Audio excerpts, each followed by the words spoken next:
Dilshad garden स्थित Rajiv Gandhi hospital के nodal officer doctor अजीज जैन ने कहा कि दूसरे चरण में वैक्सीन में धीमी गति आ रही है।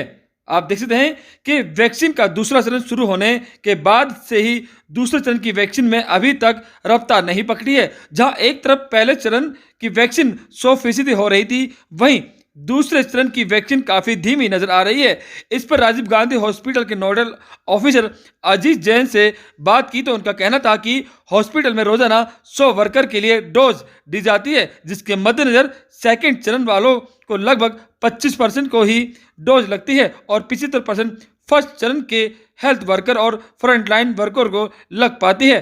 हॉस्पिटल में अब फ्रंटलाइन वर्कर को की भी भीड़ बढ़ रही है। टारगेट पूरा होने की वजह से उनके वापस भी जाना पड़ रहा है। राजीव गांधी हॉस्पिटल में सुबह से ही फ्रंटलाइन वर्कर भी आ रहे हैं, मगर सबसे ज्यादा वही लोग नजर आए जिनकी पहले चरण की दूसरी डोज रह गई थी। सुने आप डॉक्टर अजीत जैन की बाइट।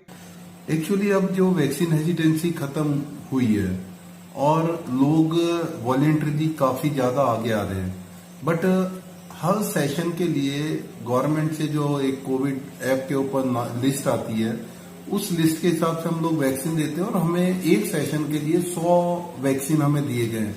उनमें जो 10% वेस्टेज होता है, we tries to utilise that also. तो हम 100+ ही पर डे वैक्सीनाइजेशन कर रहे हैं।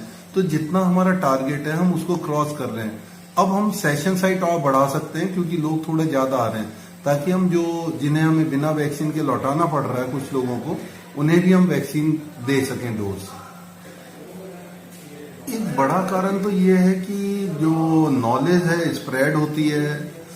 इंग्लैंड में जैसे मैंने पहले भी बोला था कि 84th डे पे लग रही है, इंडिया में 28th डे पे लग रही है, तो लोगों ने उसका कारण ढूंढने की भी कोशिश करी है। हेल्थ केयर वर्कर हैं, पढ़ लेते हैं, पूछ लेते हैं, डिस्कस करते हैं।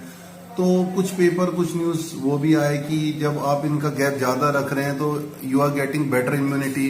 कुछ ये भी कि जब फर्स्ट डोज से ही इम्यूनिटी आ गई है, आपका एंटीबॉडी टाइटर बढ़ गया है, तो अभी सेकंड डोज लगवाने का क्या मतलब है। So they have got very rational questions which they are discussing, they are talking. इसलिए भी एक कारण है कि सेकंड डोज का परसेंटेज थोड़ा सा कम रह रहा है।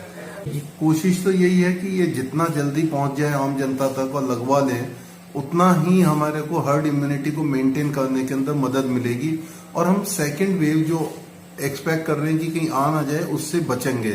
अगर हमारा एक अच्छा परसेंटेज हो जाता है वैक्सीनाइज लोगों का और हम हर्ड इम्यूनिटी मेंटेन कर पाते हैं, तो हमारा कंट्री बिल्कुल ऐसे ही डिजीज फ्री रह जाएगा। और मानिएगा अगर हम नहीं भी कर पाते हैं तो जितना हम ज्यादा कर पाएंगे वैक्सीनाइज, उतना ही फायदा है, क्योंकि डिजीज जिनको अगर होगी भी तो एक तो नंबर ऑफ केसेस कम रहेंगे, क्योंकि नंबर ऑफ पोटेंशियल जिनको डिजीज हो सकती है उन लोगों का नंबर कम रहेगा और प्रोटेक्टेड लोगों का ज्यादा रहेगा। तो ओवरऑल हमारी सर्विसेज बेटर रहेंगी हेल्थ केयर की, क्योंकि नंबर ऑफ पेशेंट कम रहेंगे।